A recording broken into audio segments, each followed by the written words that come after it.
mama started rapping me with this love to try to help keep me out of trouble to where I could stay free.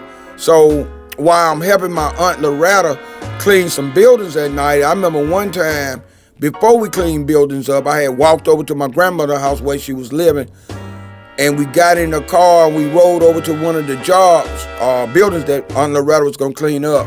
And she said, Junior, she handed me the keys, and she said, won't you just go for a ride? And I said, Aunt Loretta, you know I don't have no driving license. She said, but you know how to drive, right? And I said, I know how to drive.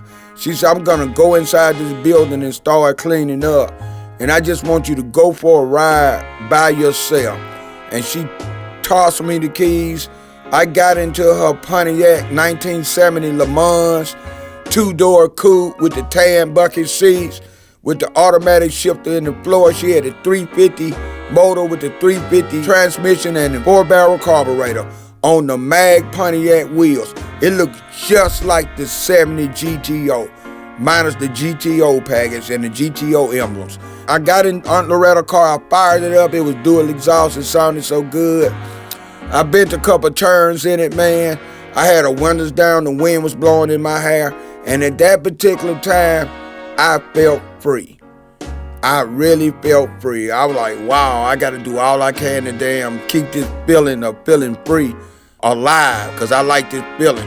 Okay, like I said, my mother had moved on Dolphin Island Parkway, and Dolphin Island Parkway, Mobile Bay and Dog River was around Dolphin Island Parkway, and Dolphin Island Parkway sat right in the middle with all this waterfront around it. And if you traveled a little bit further past Dog River, then you end up on Dolphin Island.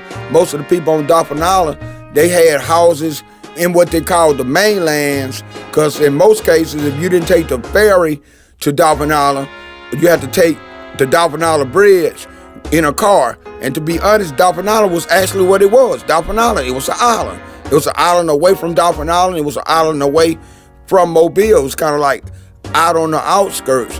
And on the west side of Dolphin Island, with binoculars, you could see the damn Gulf of Mexico. And the reason why I know this, because in '77, when I was in the youth center, the Mobile County Youth Center, a lot of the probation officers had homes on Dolphin Island. They would take the guys that was in the Mobile County Youth Center on field trips. So on one of the field trips, I was able to spend time with my probation officer, and she had a house on Dolphin Island, and she had a little boy and stuff, and she had a house on the mainlands too. So while we was on Dolphin Island, I hooked up with another white cat that was named Donnie, and Donnie was inside the Mobile County Youth Center with me. Donnie knew how to sail. So we grabbed my probation officer sailboat, which was like a catamaran 2-seater. Me and Donnie got into that sailboat, and we basically paddled out so far into the water of Dolphin Island, and after we got so far out, the wind grabbed the sails, and it took us so far out in the Dolphin Island in the water, I had started getting damn scared. We didn't have no life jackets. I'm like, God damn, Donnie, we out real far in the water, and we ain't got no damn motor on here. We just got pedals. How in the hell we gonna get back? I'm like, man, before we fall off into the water, he's like, man, calm the fuck down. I got this, man. This is what I do. I've been selling for a long time.